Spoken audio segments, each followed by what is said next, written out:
Hey folks, welcome back to the channel. This is Marta Ferguson of Marta's Magical Mystery Class, and this is video number 10 on the drafting process. That's right, we've been doing this a long time. Every 2 weeks, a new video to kind of help encourage you along your way, to give you some things to think about as you are drafting your first novel. And you are, I gotta look at my notes.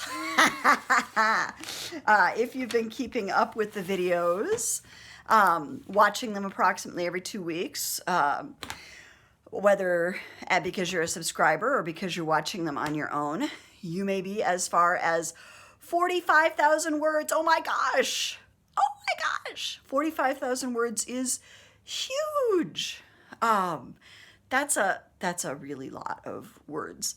And by now, I hope you all feel downhill motion. I hope the writing is coming fast and furious because you are getting to the end of things. You're getting to the last bit of the book. And I hope you're having a great time winding it all up, figuring out where your loose threads are. This is the point in my projects where I'm waking up at 3 in the morning and having to write down, don't forget to tie this off, you know, and making myself a note about some little thread of the plot or some little part of a character arc. Yeah. So I hope you are having a really positive experience of winding things down to the end. If you're working on a draft that's going to be 60 or 70,000 words, boy, hopefully, this is the fun part. This is the part where you can see all the bits coming together. So that is my hope for you. In terms of elements of fiction today, I want to talk about, you've heard me also say elements of style instead of elements of fiction. Elements of style is Strunk & White's grammar book. It's teeny tiny but very famous. Elements of fiction is the term that gets used more widely, but you will also hear them used somewhat interchangeably, and of course I have used them somewhat interchangeably, because part of what Strunk & White are talking about in their grammar book is beyond just the tiny detail, the beadwork of grammatical niceties. Strunk & White are also aware that they are talking about the little microscopic details that are part of any written work, fiction or otherwise. So in a way, that's a good place to start when we're talking about style, because it is made up of the little microscopic beadwork of all the tiny, tiny, tiny choices that you as a writer make all the time. Now, most of us aren't making those choices consciously word by word. We have to think what goes next and what goes next and what goes next.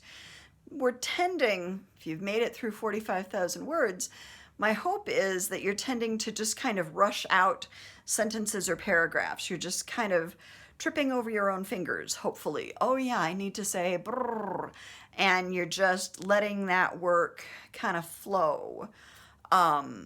Because, oh gosh, you've really been pushing hard if you have had to think about every word in every sentence strung along like it was a bead in an elaborate setting. If that's what you've been through, then you truly do deserve all the accolades and an award for your patience as well as your artistry. But I think for most folks, it goes a little faster than that. My hope for you is that it would go a little faster than that and be a pleasant experience. But even saying that you're just kind of going along and tapping through and You kind of have an idea what to say, but you're kind of just in the zone and just letting your fingers do the walking across the keyboard. Even when you don't realize it, you're making choices.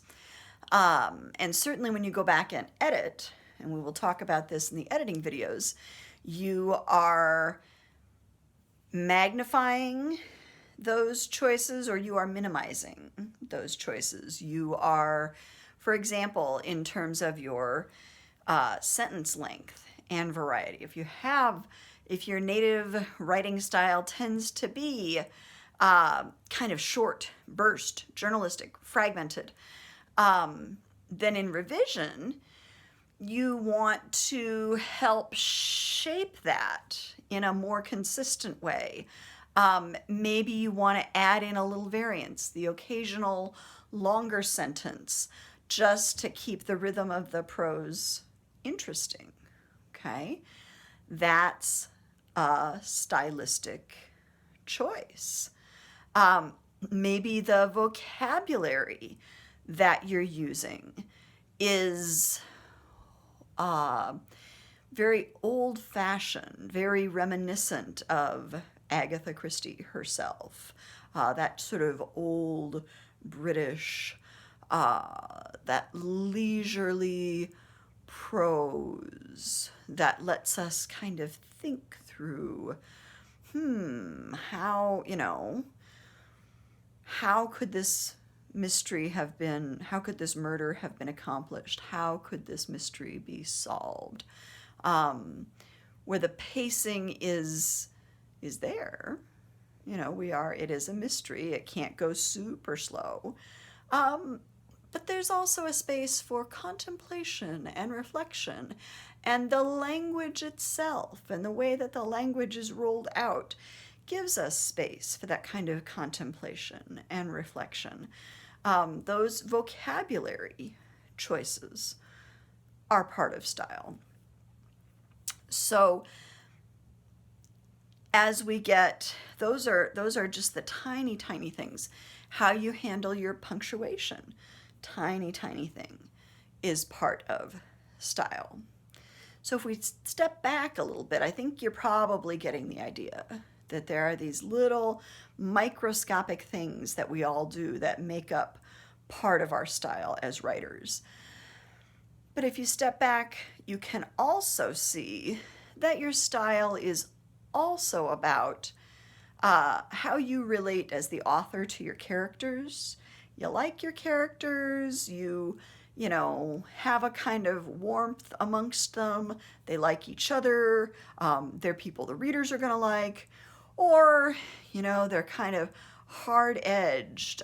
They're loners. They are kind of not people. And they are people that might be mysterious and intriguing to your readers, but not particularly warm or cuddly, okay? That too is style. And that's the kind of effect that's easier to see at some distance from the narrative. But even that kind of character effect is built of all those little choices. What we choose to have the characters say, what we choose to show the characters doing, how we choose to describe or characterize the folks in the book. So style has both kind of micro and macro, little and big components. And in a larger way, one of the other words that is related to style is the word craft. Craft is not the same thing, I don't think. Craft, I would say, encompasses all the different things we've been talking about. Craft is how well a writer is doing, consciously employing all the elements of fiction that we've been talking about. How well the writer is handling all that microscopic beadwork of style, but also how well the writer has managed the plot, how well the writer has pulled together different points of view to give us the story in an interesting way, or the depth of the single point of view the writer has chosen. All those bits and pieces go together to be the craft of a work. It's all about how a writer, not necessarily things that happen in the draft, but then how a writer moves that draft into revisions, into a final product. Craft is really about what that final product is going to look like, where style tends to kind of develop throughout. Style will be there from the first draft, where craft, in a larger way, maybe not so much. So those are our elements of fiction, our writerly terms for this video.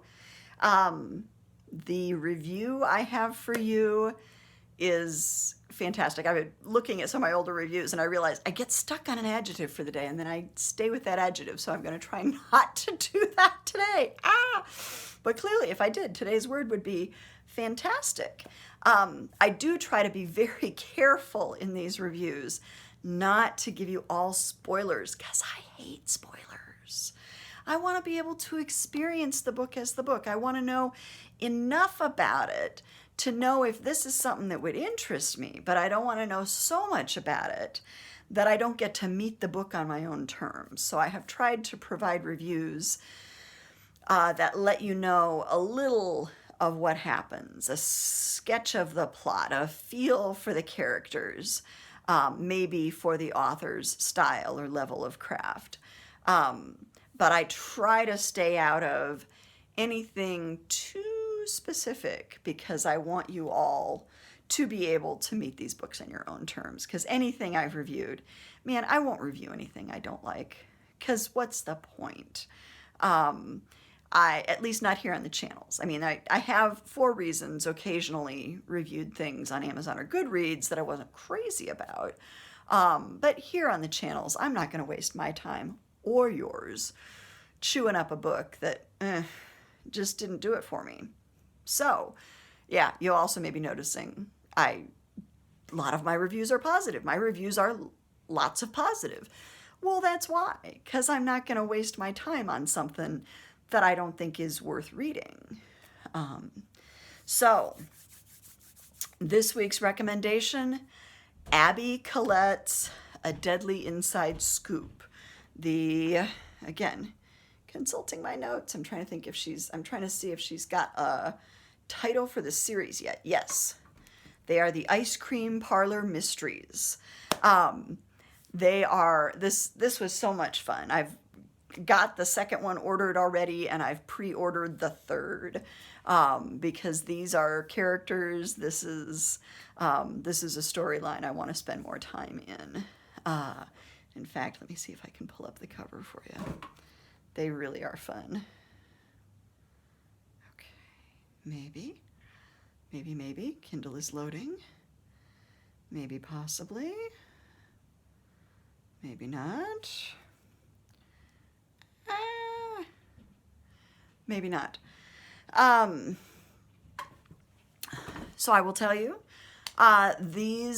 the Ice Cream Parlor Mysteries by Abby Collette are set in an ice cream parlor, funnily enough, in a very small town called Chagrin Falls, Ohio, right outside Cleveland. And Chagrin Falls is a real place. I don't know that Crew's Creamery is a real place. I suspect it is fictional, but Crew's Creamery is the ice cream parlor in question, and it's a family concern, third generation. And there's just lots of fun energy around the Crew's family that runs the creamery, around the small business community that's there as part of this small town.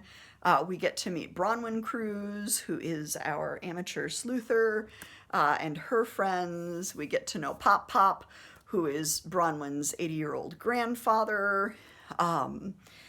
And just all of these neat interactions, a lot of warmth and energy because the ice cream shop has been in the family for 3 generations, but during the 2nd generation, it kind of petered off into being more of a novelty shop, and Bronwyn, who's got her master's in business administration, is going to come back and restore it to its former glory, artisanal ice cream and all these terrific flavors, and there's all these ice cream recipes in the back. If you're a Culinary Cozy fan, get ready to make ice cream. There's some fabulous fun stuff, and I think this would be a fun book discussion, book group discussion book, because, oh my gosh, you would have to start with what's everybody's favorite flavor of ice cream, and who doesn't like talking about their favorite flavor of ice cream. So I thought this was just a really wonderful setting, great characters. You'll notice I'm varying my adjectives today. The plot itself, I think, is extremely well worked. It relates to events from the past. You know, like I said, with the Rachel Housel Hall thriller, we had the 2-tiered solving a crime in the past to solve a crime in the present. This doesn't do that as much as the crime of the past influences the crime of the present. So we get to dig into kind of what are some things we need to know about this community? What are some things we need to know about the relationships of folks in this community to really understand what has led up to and what has led away from the murder? But it was tremendous fun, and like I said, will give you tremendous ice cream cravings. For my money, it's Raya's upscale chocolate amaretto chip, or amaretto chocolate chip ice cream that's in the back of the book. That sounds like the real winner. So please keep writing, keep reading, and I will see you all soon. Bye-bye.